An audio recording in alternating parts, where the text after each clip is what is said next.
Hey guys, Richard Scouting for Remount Horsemanship. I got asked a question, and a lot of these videos that I make them because I do get asked questions, and people send me emails or Facebook messages and say, hey, I'm having an issue with this, or I got a question about this. So if you guys have any questions, let me know, and I'll do my best to make a video and answer your questions. One of the questions that I had recently was, what kind of pads do I use? He was asking if I use CSI pads or some other brands. I don't remember the names. The brand of pads that I use and I've used for a long time is Diamond Wool pads. This Diamond Wool pad here, I've had, I don't even know, 10, 12 years. I don't know how many horses it's been on. I don't know how many miles it's been rode, but the wear leathers are looking good on both sides. I recently retired this pad just because I'm starting to get a little bit of wear in the withers right here, but great pad, about 12 years old. And what this pad is it has about an inch wool pad, and then sewn on top of it is just a single layer wool blanket sewn on top of it. So it's two pads in one.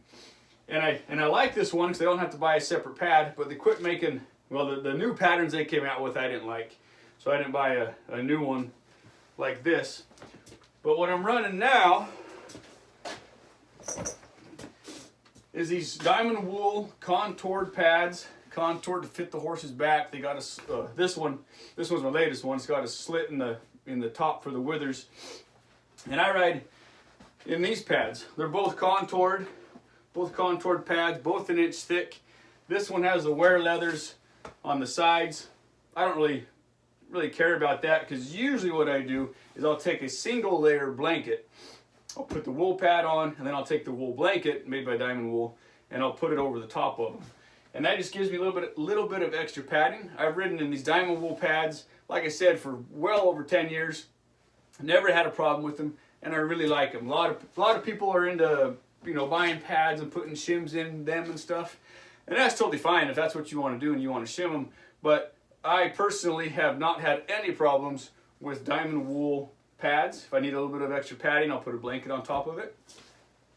So I've just been running Diamond Wool for a long time. Very happy with them, and I don't see any reason to change.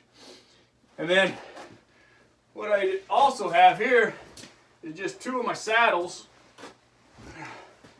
Two saddles. I ride a lot of different horses, a lot of different breeds, a lot of different breed types. I got tent withered horses. I got fat mutton withered horses. So this top saddle, it's just a wide tree, pretty wide tree. It's wider. It's made by Out West Saddlery. It has a wider tree than most of your full quarter horse bars. So I ride this saddle on the vast majority of my horses. I love the way it feels. This is the one that I prefer to ride in. And when I'm riding this horse, or this saddle on a horse that's a little bit narrow withered, then I might use the pad with the blanket on top. If he's a real mutton withered horse, then I might just ride with the pad with no blanket on top.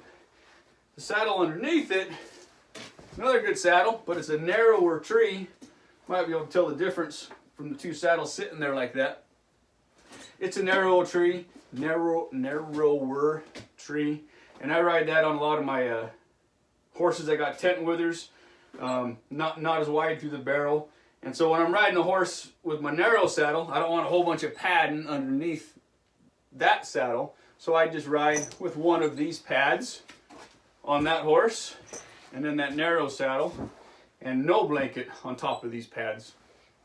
So that's just a little bit about pads. Diamond Wool has worked great for me for a long time.